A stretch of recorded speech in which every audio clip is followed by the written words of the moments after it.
Lorient n'a remporté qu'un seul de ses 12 derniers matchs face à Monaco, toutes compétitions confondues. La mission s'annonçait donc ardue mais jouable face à des monégasques remaniés. Ileni Kena est titulaire, Ansu Fati est sur le banc, Adi Hütter doit composer sans Camara, Zakaria, Akliouche ou encore Golovin. De leur côté, les merlus d'Olivier Pantaloni peuvent compter sur leur trio offensif, Tosin, Bamba, Karim.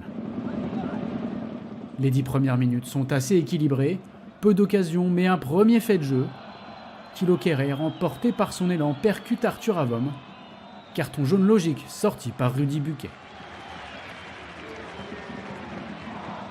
Peu satisfait du début de rencontre de ses joueurs, Adi Hütter procède à des ajustements tactiques avec son capitaine, sans grand impact puisque Lorient se procure une première occasion franche par l'intermédiaire de Théo Lebris.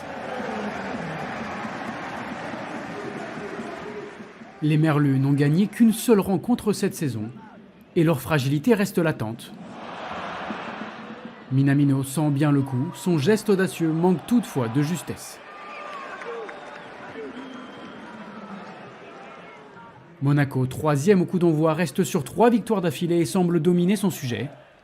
Problème, les monégasques vont se compliquer la rencontre dans la foulée de leur occasion. Thilo Kehrer écope d'un 2e carton jaune. Le capitaine doit laisser ses partenaires à 10, suite à ce geste du bras sur Karim.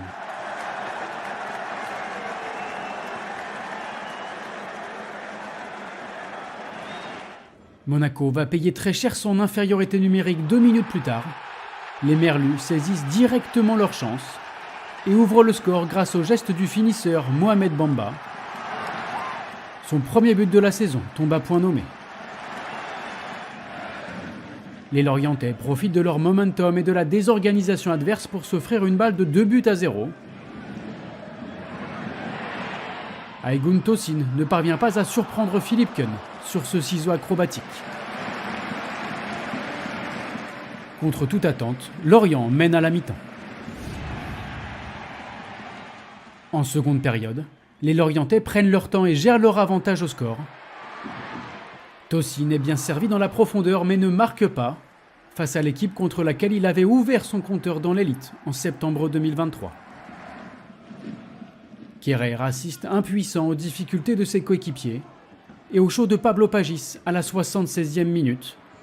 Dans le petit périmètre, l'ailier lorientais se joue de toute la défense adverse avant de conclure à ras de terre du pied gauche. Les 15 500 spectateurs du Moustoir chavirent devant ce geste de grande classe.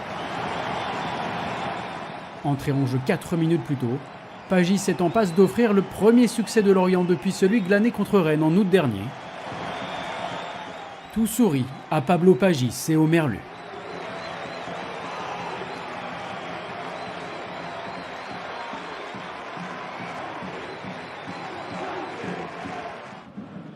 Dans les 10 dernières minutes, le mouvement collectif est emmené par le second buteur du soir. Il décide alors de suivre l'action et se retrouve à la conclusion. Sa frappe est somptueuse et rappelle celle des plus belles heures de son père Michael Pagis.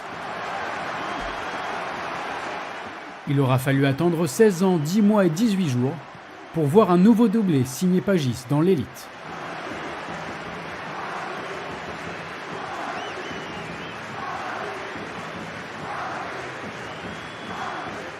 Dans le temps additionnel, Monaco a l'opportunité de revenir au score. Sur une action anodine, Balogun voit son centre dévié par un défenseur lorientais. Rudy Buquet décide d'aller voir les images. Le ballon touche la cuisse de Faye avant de toucher sa main.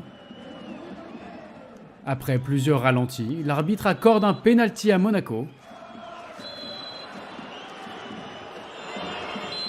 Ansu Fati se charge de le tirer et le transforme pour inscrire son 3e but en 2 matchs de Ligue 1. La réduction de l'écart ne change rien. Encore insuffisant défensivement, les joueurs de la Principauté s'inclinent 3-1 face à des Lorientais étincelants. Pablo Pagis se souviendra longtemps de cette soirée.